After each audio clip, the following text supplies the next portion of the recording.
Good morning दोस्तों, चेक्सा आर्कैड में आपका स्वागत है।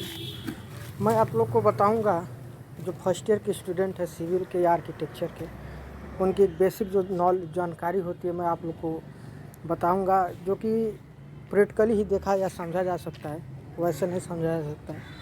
तो सबसे पहले मैं आप लोग को ये जो एग्रीगेट है, जिसे हम लोग गिट्टी कहते हैं हिंदी में, ये 20 mm की गिट्टी, ये कई प्रकार की होती है। 10 mm की, जिसे हम लोग जीरा गिट्टी कहते हैं, कहीं कहीं पे उसको छोटी वाली गिट्टी भी बोला जाता है। ये जो आपको हम गिट्टी दिखाए हैं ये 20 mm का है, और जो जीरा गिट्टी होती है वो 10 mm की होती है। इसको आम भाषा में पौना भी बोला जाता है, ये पौना है। ये जो स्लैब वलैब ढलाई होती है या बीम कंक्रीटिंग की जाती है तो इसमें ये डाली जाती है। तो ये देखिए, जो ये पैड बन रहा है, इस पे पेवर ब्लॉक लगाया जाएगा। ये पैड M10 का माल है। ये M10 इस मिक्स है। ये 1, 3 और 6 इसका रेशियो होता है। जो 1 होता है वो सीमेंट होती है, और जो 3 होता है वो मोरंग बोला जाता है। ये मोरंग, ये जो रेड वाली सैंड है इसको मोरंग या बदरपुर बोला जाता है। ये मोटी वाली है, इससे महन भी आती है। जो अगर प्लास्टर कराना हो तो उसके लिए पतली वाली मोरंग ले जाती है, और ये ढलैया के लिए मोटी वाली मोरंग ले जाती है। इसको बदरपुर भी बोला जाता है कहीं कहीं पे, और कहीं कहीं पे लाल बालू भी बोला जाता है। और उसके बाद मैं आपको दिखाऊंगा यमुना बालू। ये रहा यमुना बालू, इसे सफ़ेद बालू भी बोला जाता है। ये प्लास्टर करने के लिए, फिनिशिंग के लिए लगाई जाती है, या फिर अगर मिक्सर बनाना हो तो उसको ब्लैक करने के लिए, केवल रेड ना दिखे मोरंग की वजह से, इसीलिए इसको हल्का मात्रा में डाला जाता है या नहीं भी डाला जाता है। इसको प्लास्टर में यूज किया जाता है, फिनिशिंग के लिए इसको यूज किया जाता है। तो आइए हम आपको दिखाते हैं जो M10 का जो कंक्रीट बना हुआ है, पैड बन रहा है, ये पेवर ब्लॉक लगाने के लिए। इसके बारे में मैं अभी आपको बताऊंगा अच्छे से। तब तक मैं आपको ये जो M10 का जो कंक्रीट बनाए हुए हैं मैं उसको आपको समझाता हूँ। देखिए, ये पैड बन रहा है, इसी के ऊपर पेवर ब्लॉक लगेगा। इसकी थिकनेस 100 mm है।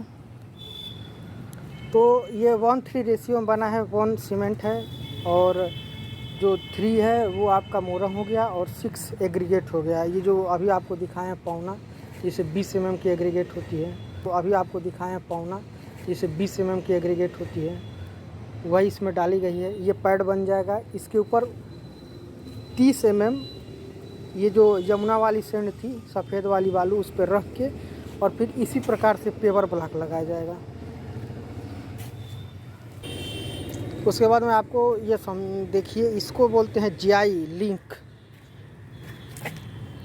फेंसिंग के काम आती है ये जियाई। ये इसका जो ये अंदर का जो खाना सा दिख रहा है आपको आयताकार, ये 50 और 50 इसकी दूरी है, 50 mm और 50 mm, और इसकी जो थिकनेस है वो 3 mm की है। तो आप जाएंगे, बोलेंगे कि हमको जियाई का फेंसिंग जाली दीजिए, तो वो पूछेगा आपसे कौन सा वाला चाहिए, तो आप उसका नाप बताएंगे कि 50-50 3 या 50-50 4, जो आपको लगे यूज़ में, उसको ये फेंसिंग जाली के लिए यूज किया जाता है। ये जियाई फेंसिंग जाली है। और ये जो आप देख रहे हैं ये पाइप है, ये गेट बना हुआ है, इसी में इसको फिक्स किया गया है। अब आप लोग को मैं डिटेल में बताऊंगा पेवर ब्लॉक के बारे में। ये देखिए, इसी को पेवर ब्लॉक बोलते हैं, और गांव में इंटरलॉकिंग बोलते हैं। ये जो आपको ये ईंट दिख रही है, इसी को पेवर ब्लॉक बोला जाता है।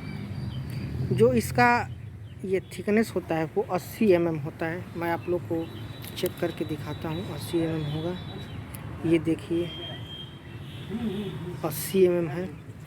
परंतु इसका जो शेप होता है वो निश्चित नहीं होता है। ये जो डिज़ाइन है इसकी पेवर ब्लॉक की, ये ऐसी है। कहीं कहीं पे पेवर ब्लॉक की जो बीच में ऐसे गैप होती है, इसकी डिज़ाइन अलग अलग होती है। इसमें जो कंक्रीट पड़ती है, वो जो आपको मैं बता रहा था एग्रीगेट के बारे में, जो एकदम महीन वाली एग्रीगेट होती है वो इसमें पड़ती है। और इसमें केमिकल भी डाला जाता है। ये आप देख रहे हैं मेरा हाथ वाइट वाइट हो गया होगा, ये केमिकल की वजह से होता है।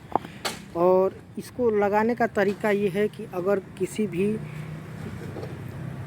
मान लीजिए ये नीचे कंक्रीट का पैड बना हुआ है, इस पे इसको लगाना है, तो सबसे पहले क्या करेंगे हम लोग, जो यमुना जी वाली रेत होती है, बालू जिसको बोला जाता है सफ़ेद वाली, उसको इसके नीचे 30 mm बिछा देंगे। उसके बाद से ये पेवर ब्लॉक लगाएंगे। पेवर ब्लॉक ध्यान रहे कि इसको एक मतलब कि इसको समान करने के लिए सूता बांधा जाता है। इसको लेवल मिला दिया जाएगा, इस पर सूता बांध दिया जाएगा, सूत धागा, और जो लास्ट वाला होगा उस पर भी धागा बांध दिया जाएगा। और जब लेवल हो जाएगा इसको फिर लगाने का तरीका ये होता है कि नीचे इसकी जो वाइट वाली रेत होती है, सैंड होती है, उसको बिछाया जाता है 30 mm तक, कहीं कहीं 35। मतलब सैंड बिछाने का यही मकसद होता है कि ये अच्छे से बैठ जाए और हिले ना एकदम। और सैंड क्या होता है कि जो ये जो पैड बना हो, कहीं ऊंच नीच हो या फिर गड्ढा हो, तो सैंड से एक बराबर हो जाता है। फिर उसको फट्टी से लेवल कर दिया जाता है, फिर इसको सूत में ला के और फिर ऐसे लॉक किया जाता है। इसको ये पेवर ब्लॉक लगेगा, ऐसे लॉक हो गया। फिर ये दूसरा वाली लगेगी, ये ऐसे लॉक हो गई। और इसको लकड़ी का हथौड़ा होता है या लकड़ी का इतना बड़ा टुकड़ा होता है, इसे ठोक के फिर से इसको सही किया जाता है। ये जो गैप है, ये गैप ज़्यादा ना रहे, फिर ऐसे लगा के फिर इसको बीच से ऐसे लॉक कर दिया जाएगा। ऐसे लॉक हो गया। ऐसे ही पेवर ब्लॉक लगता है। और फिर इसके ऊपर एकदम जो वाइट वाली सैंड होती है, इसको ऊपर बिछा दिया जाएगा और ये पूरा पेवर ब्लॉक एकदम अच्छे से लॉक हो गया है। अब इसको 2-3 दिन तक इसके दिया जाएगा। ऐसे लॉक हो गया। ऐसे ही पेवर ब्लॉक लगता है। और फिर इसके ऊपर एकदम जो वाइट वाली सैंड होती है, इसको ऊपर बिछा दिया जाएगा और ये पूरा पेवर ब्लॉक एकदम अच्छे से लॉक हो गया है। अब इसको 2-3 दिन तक इसके गैप में वाइट वाली सैंड भर दी जाएगी और एकदम ये कम्पैक्ट हो जाएगा, ये हिलेगा नहीं, इसीलिए वाइट वाली सैंड इसमें डाली जाती है। तो आज इतना ही, फिर मिलेंगे कल दूसरे वीडियो, नए वीडियो के साथ और नए जानकारी के साथ। तब तक के लिए बाय। और मेरे चैनल को आप लोग सब्सक्राइब कीजिए, आगे बढ़ाइए, क्योंकि अभी हम फर्स्ट स्टेज पे हैं। एक हमको मंजिल तक जाना है, फर्स्ट स्टेप पे है। अब आप ही लोग के ऊपर है आगे बढ़ाना। तो अगर मेरी वीडियो अच्छी लगी हो तो लाइक भी कीजिएगा और शेयर भी कीजिएगा और सब्सक्राइब भी कीजिएगा। आप लोग का बहुत बहुत